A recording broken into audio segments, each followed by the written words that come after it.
Hey guys, welcome to Parallax Motorsport. Today we're going to be talking about the E110 8th generation Toyota Corolla and how it is the answer to the Miata. We're going to break this up into 4 different video parts, and we are going to be talking about what I think is the most important one, which is suspension and chassis tuning. With us, I'm Lennon, this is Sam, this is Michael, and this is Dave. Sam, go ahead and start us off. So, as many of you all familiar in the 8th generation community, you've probably seen my posts or know of me through the forums. As many of you all are familiar with the 8th generation Corolla, it was designed around being a basic economy commuter car. It's very compliant, it's very soft. The suspension and chassis are designed to absorb bumps. It's not a performance car, at least not in the US. Many of the outside of the United States models had performance engines, performance suspension, stuff like this, designed stock. Everything from all-wheel drive to diesel engines to the vaunted 20 valves, which are factory ITP, 6 speeds, LSD, and even super strut suspension and multi-piston calipers factory. So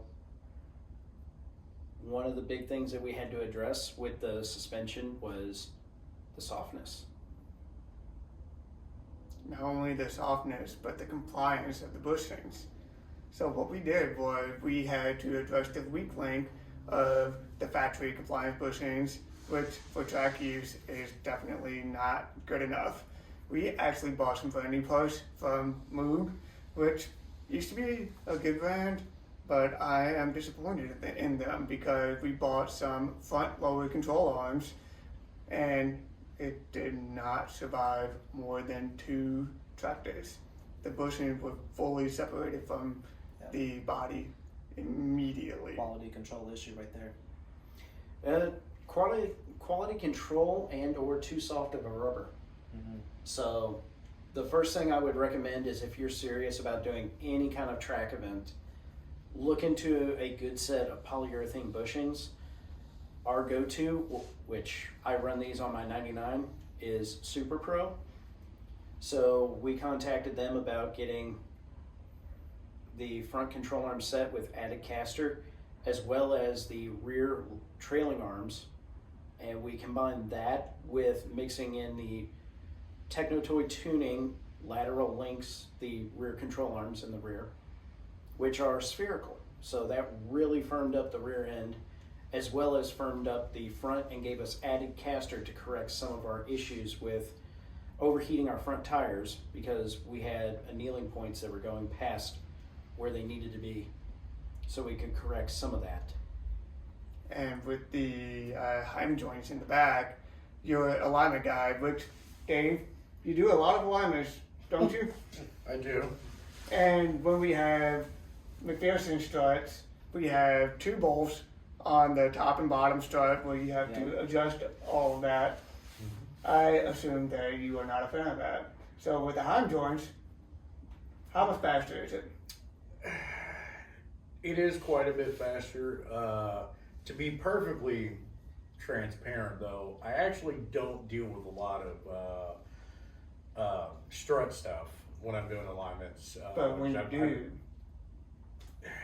True. Yeah, the Heim joints are a lot easier to deal with, a lot quicker. Thankfully, though, I do a lot of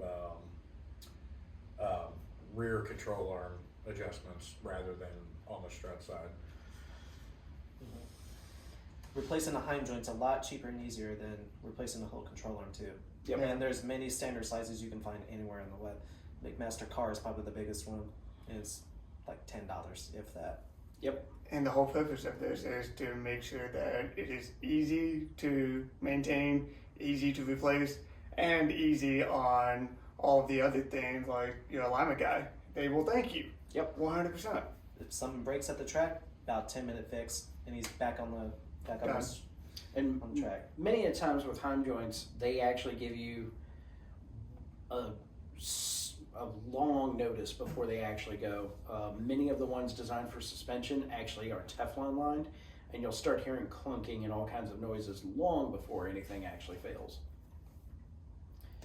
So going back to the SuperPro, we mentioned offset caster, and like they have said, the annealing points on the tire is very, very dependent on what you do. And that brings us to a little bit of the chassis tuning that we want to talk about, because each tire is different. Some might want more camber, some might want more caster. And the best way to find that out is data. You need a pyrometer, you need a probe, and you need the general basic knowledge of adjusting your PSI. What is it like in the front? What is it like in the rear? How much does your car weigh? All of these things are factors that go into making a car fast. And while we have our very specific setup and preferences, it's different for everyone, for climate, for tires, things of that nature. So you just kind of have to play with it. And we can at least give you a baseline with our suspension. We're partnered with Fortunato, so we have a Fortunato Series 500 on the car, and I am actually currently working with them to get the Series 510 to the market, which is a better digressive valving that's more geared toward track use. Going back to the Fortune 500s, we used a lot of the data that I collected over the years from owning my 99. We opted to go with an 8 kilogram per millimeter front spring and a 6 kilogram per millimeter rear spring. These work out to be close to around 440 pound per inch in the front and around 336 pound per inch in the rear. This is slightly softer in the front and slightly stiffer in the rear than I ran on my 99 when it was front wheel drive for years. This provides a decent neutral balance for the car. Another thing that you have to take in consideration is your ride height. The one thing that most people don't realize is the wheel arches on the Corolla are cut at different heights. The rear is actually about 1.5 inches lower than the front. When setting up your ride height, you also need to take this into factor and then add about 1 to 1.5 inches, or 1 to 0.75, 3/4 of an inch of rake towards the rear. This gives you on throttle neutrality and helps with, cornering and getting the rear end to slide, because as you come into a corner, you can actually lift off and the rear will actually be slightly loose by the time you actually hit the brake to start into your corner. This can actually help the car rotate. Speaking of rotation, I prefer to have a neutrally balanced car that's geared towards a natural understeer. And the reason why I do that is because I'm a very good braking person, where I can trail brake, I can manipulate the weight transfer of the car through the trail braking zones into the apex and get it to rotate, whether it's throttle or brake. And that is coupled with the 25 millimeter ultra racing front sway bar and a 18 millimeter white line rear sway bar with regular end links. We thought about using the SuperPro one, which we might do for next season. The big thing about the end links is we opted not to go with it because with our ride height, the geometry for the bar was not that far off from being optimal. Mm-hmm. So there was very minimal gains for that. And mind you, this car is actually lowered a fair bit, probably close to 2.5 inches in the front, if not 3. So another thing that is very key for setting up a proper car is your droop travel, your bump and droop travel. Take the time to go through, no matter what the coilover you have, whether it's your infamously shitty Max PP rods, all the way up to Fortunatos or even Olin's. Set your bump and droop travel. To do this, honestly, we could talk about this all day long. It took us about a weekend to do this. I strongly suggest watching a video that Gears and Gasoline made that talks about all of this, how to set it up, and more importantly, they're actually partnered with Fortunato as well. So if you end up buying these coilovers, it will be the exact same thing that they will do. Yep. One of the other things that we needed to address, which was the brake system in these cars. In stock form, the brakes are adequate for a daily driver. For a track car, not so much. We went with a formula that I concocted a long time ago, which was a combination of Celica GTS / Corolla XRS / first generation Scion TC front calipers, which use a 57 millimeter piston, and a mini rotor to give basically a 275 millimeter or right at 11-inch brake kit that fits under a 15-inch wheel.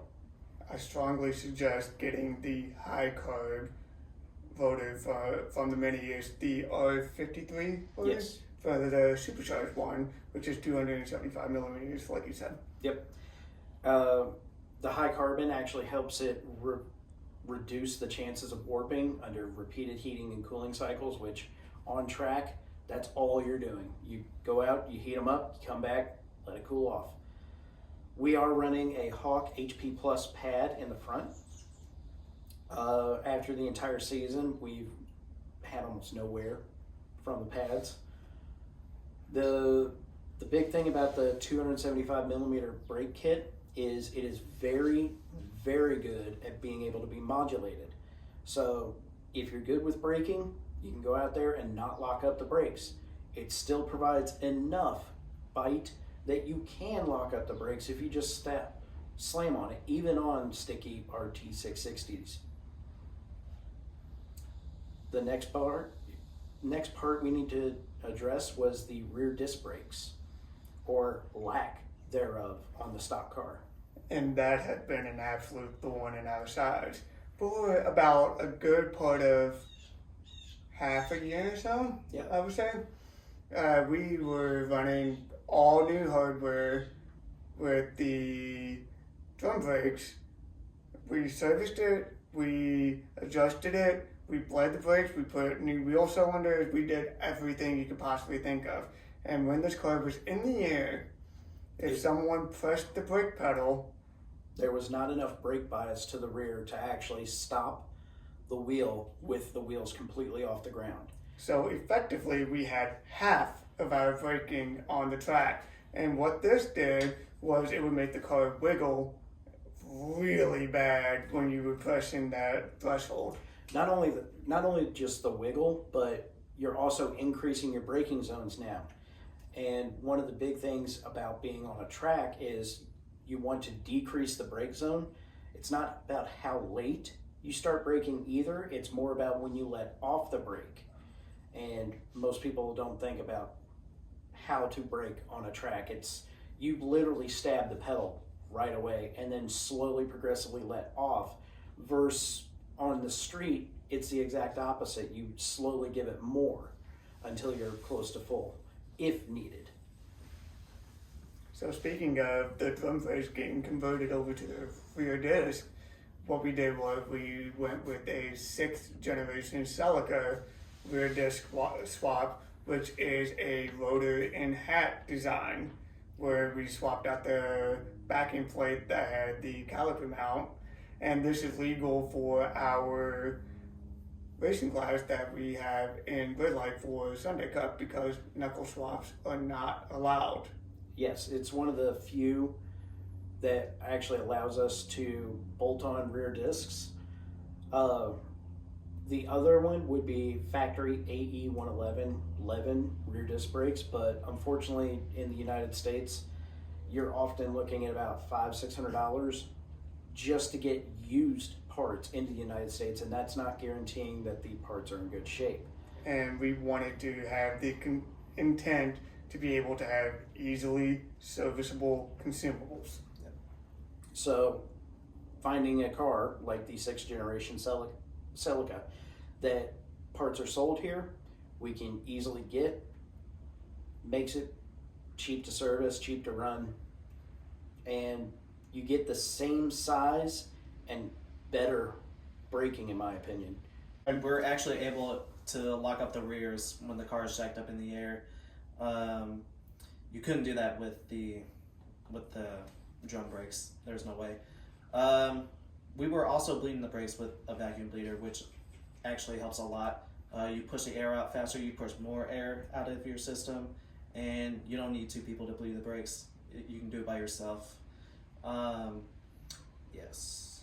And I strongly recommend running Motul brake fluid. It's a .4 fluid, which means you do have to change it out more frequently, but it has a very high dry and wet boiling point, especially for the track abuse. We are actually running a RBF 660 from Motul, which is a little pricey, but you can do the 600 as well. Yeah. Ideally, you want about a 70-30. Yeah. So Yeah. your fronts to do about 70%, your rears to do about 30%. And before, in stock form, it was 100% front, nothing in the rear. Yeah. And since we swapped all of that stuff over, I'm going to say it was a very big contribution to us setting a lap record at Chicago Autobahn. Not just one, but Lennon went out and over the weekend was so consistent that he continually got faster the first day on Friday, breaking the lap record on the first session out and then resetting it almost every session after that he ran, as well as on Saturday. And the car was so consistent. During one of the sessions out, Lennon reported having some vibration. We came in, first thing we did was we checked the wheel bearings, because throughout this season we have had issues with the front wheel bearings coming loose. Actually to the point where the cotter pin was destroying the retainer plates for the front. After Chicago, we decided to remedy this by going to a titanium M22 by 1.5 castle nut and a much beefier cotter pin. And we also pinned this using the aerospace engineering design, where the pin goes all the way around the nut and wraps back in. Yep.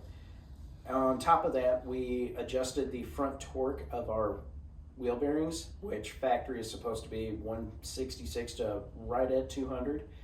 We're now torquing our front hubs or front axle nuts to in between 225 to 250 pound-feet.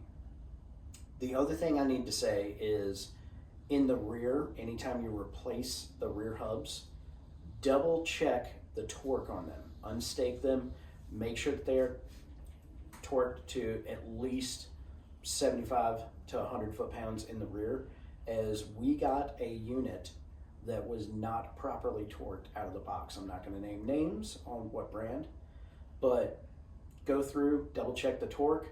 Ideally, repack the bearings with a high-quality synthetic grease. It's worked wonders.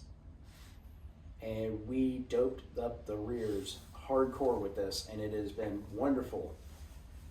Even after retorquing one of the rears after Chicago, we show no signs of any kind of issues, nothing coming apart, no metal. We just had a small torque discrepancy from the factory. Another thing that I would highly recommend anytime you're looking at doing track, ARP extended lug nuts. Mm-hmm. The factory Corolla actually comes down with 2 different size knurls for the lug studs. It depends on whether you have ABS, which almost none of the United States models have, or non-ABS. But when ordering, there is still 2 different sizes. And if you order an ABS hub, you need a different lug nut than a non-ABS, or not lug nut, lug stud. The difference comes down to the knurl size. Pretty sure off the top of my head it's 0.05 or 0.504 for the ABS, which is a smaller knurl, and then 0.554 for the non-ABS. So we took all the math and the science out, and we will provide the links to all of what you need. The front will be running a Mitsubishi Evo ARP stud, and the rear will be a Honda model that we found that works with the no that we have. The big thing to do is if you're going to replace any lug stud, whether it's stock or not, before you order anything, knock out a stud on front and one on the rear and check the knurl size. Don't order anything until you have that dimension. And I recommend going to Summit Racing because this is exactly how we found the sizes that we need. They have a really good filter system through the AOP studs where you can actually get the closest nominal knurl size and just order those. Yep. Also, if you're looking for spacers for a Corolla and you're having trouble, find spacers for an E30. It's very similar hub bore and same bolt pattern. It'll bolt right up just fine. So Yeah, because we had issues with the hub board for the Corolla. It's a 54.1, but I think Toyota has a slight machining discrepancy. There's a little bit of a lip on there, and so when you buy the correct hub board spacer for the 54.1, it's going to be a pain in the ass to get off, I'll be honest. So the E30 actually has a 57.1, a little bit of play in there, but it'll have a hub centering ring where everything will line up just fine. Another thing to keep in mind is these cars are older cars at this point, and our factory brake lines are not great. You know, chances are most of them are rotted rubber at this point. So upgraded stainless steel lines, highly recommend. On the Corolla, we have 6th gen Celica lines on the back, which do have to be specified for drum or rear disc. The fronts, I believe, are 7th generation Celica stainless steel lines, and I believe those were Stop Tech lines. Yep, they're all Stop Tech front and back. The rear ones you may need to zip tie or build a bracket to make sure they stay away from the wheel. They are a little bit longer, so just keep that in mind. especially if you're going to be running .4 fluid, you might want stainless steel lines. Yep.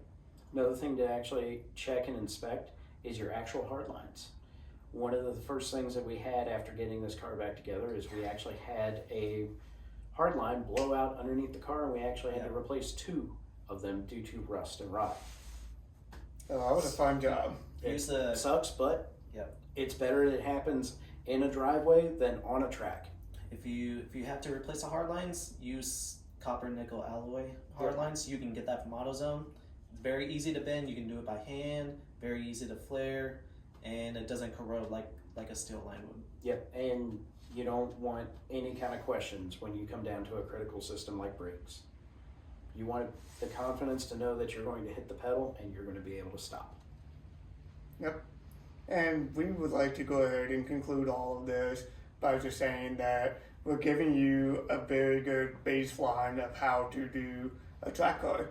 Like it's been mentioned before, I have a very specific driving style. He has a very specific driving style.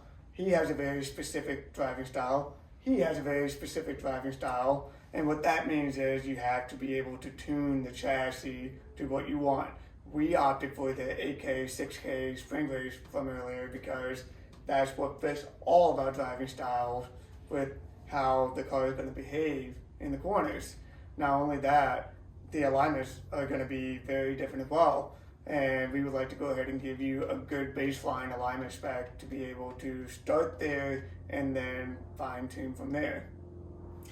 Going off the baseline alignment spec, I would start with somewhere around 2.5 degrees of negative camber in the front and around 2 degrees of negative camber in the rear. When in doubt, you can always go neutral for the toe. But too much toe will actually eat your tires. Too much camber won't do that as bad. Not until you get past your double digits in camber, and You'll start losing grip at that point. yeah, by that point you're overheating the inside edge of your tire and you're not touching on the outside edge. Pay attention to your tire temps. Watch your annealing points on the edge of the tire. That will tell you more about how your alignment is set up and whether you need to adjust camber, adjust toe, adjust caster. And always do a nut and bolt check on your car. Yep. Especially in conditions like tracking on the weekends. Yep. Things do come loose. It happens. Just take a few minutes, get underneath the car, check everything, make sure everything's all good, run some paint markers, and get a quick little visual, make sure everything's good. Because we've had some issues before. We've had bolts loosen up on the suspension. I've had active camber on the track. And let me tell you, it is not fun, especially when you are going almost 100 miles an hour and then all of a sudden you can't turn left. Yep. I've been there. It happens. Yep. Obviously, with the nut and bolt check, anytime you service the car, inspect your wheel hubs. Look for any kind of cracks. Look for cracking in your brake rotors. I would definitely avoid drilled brake rotors. They tend to crack and can explode under hard braking. Yep. Slotted is okay. You can get away with that. Yeah, slotted you can get away with it, but honestly, I run solid blanks. Yeah, it's Doesn't bother solid me. blanks are cheaper. If you're eating up rotors, they're cheaper, and really you're not going to need any of the performance benefits that a slotted rotor will give you. It's old technology. All of us cannot stress this enough. Data. Yeah. Once you get all the data, fine tune your car, figure out what works best for your driving style, figure out what makes you faster. And I strongly suggest getting a AIM Solo lap timer or a Apex Pro. Mm-hmm. That'll give you a lot of data and you can learn what mistakes you are making before they become bad habits. Yep. With that being said, we'll see you in the next video. Peace.